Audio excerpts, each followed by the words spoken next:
Do you have a little one at home that you'd like to teach about colors? Then you definitely want to check out this video. Hi, I'm Christy with Homeschooling in Progress, and I'm going to share with you the activities that I used to teach my little one about colors. And hopefully you'll get some ideas to use with your own little ones at home. Now, before I go into the activities that I used, I want to mention 3 tips that are good whenever you're teaching your little ones something new.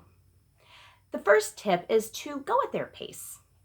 When you're wanting to teach your 2 or 3-year-old about colors or the alphabet or anything, they may or may not be interested at that time. They may or may not be ready to learn at that time. So if your little one doesn't show any interest, then maybe wait a month or 2 and then reintroduce it at a later time.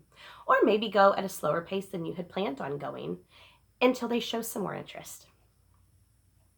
On the other hand, though, if they are very interested and ready to go, then maybe you will move along more quickly, but you just need to gauge their interest. The next tip I have is to start by making it natural. You know, I didn't just sit down with my little guy and show him flashcards of colors and say, this is red, memorize red. No, instead, when he was putting on his shirt, I'd mention, oh, you're putting on your blue shirt today. Or I like those green shoes that you have. Or let's choose the orange cup for lunch today. So just by introducing the names of colors, eventually, you know, he had heard them enough that he kind of was picking up on what they were. And so it made teaching those a little bit easier. And then my third tip is to realize it may take longer than you're thinking to teach your little one something. I did not do all of these activities with my little guy in a week and then boom, he knew his colors. We did this over several months. He's 3 now, but I started some of these activities when he was just turned 2. So, you know, he's known his colors for a little while now, but at the very beginning, it was more just play and just being introduced to it than knowing what the colors were. So, you know, kind of realize it may take a little bit of time, and that's okay. All right, so what activities did I do with my child to teach him about colors? Well, like I mentioned a little bit ago, a lot of it was just introducing it naturally. I would mention the color shirt he was wearing, or I would, you know, pick out the yellow school bus, or, you know, this color of a leaf, or that color of something else. And so I kind of, you know, got him used to hearing those color words. And then maybe I would point to 2 different items. Do you want the blue plate or the green plate? And then he would see that, you know, the colors represented something and that there were different colors. So just life experience is the first activity I did. And that's where I would definitely start when you're teaching something new, is just to kind of make it applicable to their life. Then I kind of moved on to kind of purposely having him play with certain toys and puzzles. And I would choose those toys or puzzles based on colors. There's a great Melissa and Doug puzzle it's actually about shapes, but the shapes are all different colors. And so as he was playing with it, I would mention, oh, look at that blue rectangle. Look at the purple star. And so, you know, he would kind of get used to hearing those colors associated with those shapes. And then also, you know, as he was working on it, I might just give him the bucket of puzzle pieces and say, can you find the yellow square for me? And he'd root through there to find the yellow square.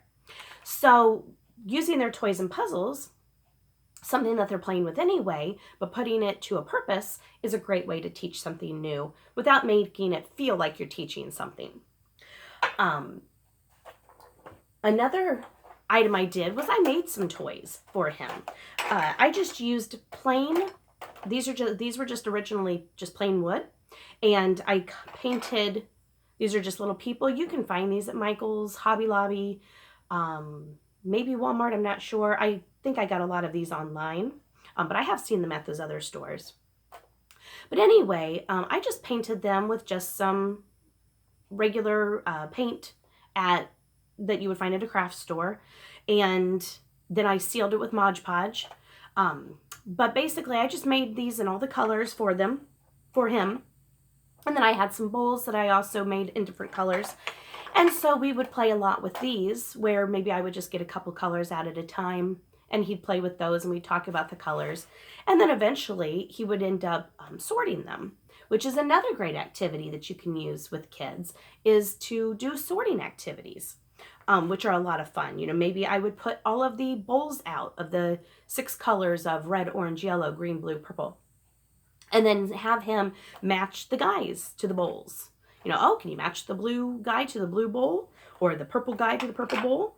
I also had some eggs that I colored, and so he would match them with that. So I had lots of different pieces of different colors that he could kind of, you know, mix and match all of them together. And, you know, oh, what color ring is that? Oh, it's the blue ring, and so on. So, you know, doing their toys and making them colors is a lot of fun for the kids, and a great way for them to learn their colors also. Along with the sorting activities, I went through a lot of effort, yes, to make those. You don't have to do that. You can buy them online already done. You can just pick, you know, toys that are already that color, cars, you know, little cars and stuff. Another activity that is very inexpensive is just pom-poms and a muffin tin. You can get these at the dollar store. And you could just have them sort them into, you know, put all the blue ones together, put all the orange ones together. Eventually, you can talk about the different shades of colors, the light blue versus the dark blue. So lots of different ideas for sorting activities. Sorting activities are a great way to teach your kids about colors. One of the funnest ways for my little guy with the activities that I did was the sensory activities that I used. And I did these in a couple of ways. For one idea, I dyed some rice. This is just white rice that I dyed with food coloring and vinegar. I just put about a cup of rice into a zip top bag, squeezed a little bit of food coloring, put maybe a teaspoon, half a teaspoon or so of vinegar in there, shook it all up, and then let it dry on a cookie sheet. And then I mixed them all together into just a little storage container with a lid, poured all this rice in there, threw in a bunch of colored toys, you know, maybe some scoops or some little tongs, and he just played with them. And he would talk about the colors, and he would, you know, just really enjoy using his senses. My little guy loves the sensory bins. He also really loves Play-Doh, which is another sensory material you can do. You know, you can make Play-Doh in different colors and let them play with that, and that's a great sensory material. I also have an activity that I will have another video for, and then I also have it described on a blog post that I'll link below, that you use a book called Mouse Paint with the Play-Doh, and it talks about how to mix the colors. So, you know, using literature is another great way to teach your kids about colors. There are lots of really good books out there to teach about colors, and so we would read one every once in a while, and I try to find some fun activities to do with them. So make sure you check out future videos, because I also have one coming up on how to use the book Blue Hat, Green Hat, which is one of my little guy's absolute favorites, and I have a fun activity that I made based on that book also. So lots of ways that you can teach your kids about colors. You can do it just through life experiences, which is what I would do when they're really little. And then you can move on to their toys or different puzzles and kind of introduce colors even more that way. You can do sorting activities with those, or with, you know, just anything you have at home that is certain colors, like craft things like pom-poms. And then you can also use the sensory materials. You can do the sensory bin with the colored rice and toys. You could do Play-Doh. And then you can also tie in literature with it too. You can just read the books and talk about the colors, or you can tie in the activities that I mentioned that you'll see in other videos as well. So I hope that gives you some ideas that are fun and engaging for your little one to learn about colors. And thank you for watching. Happy homeschooling.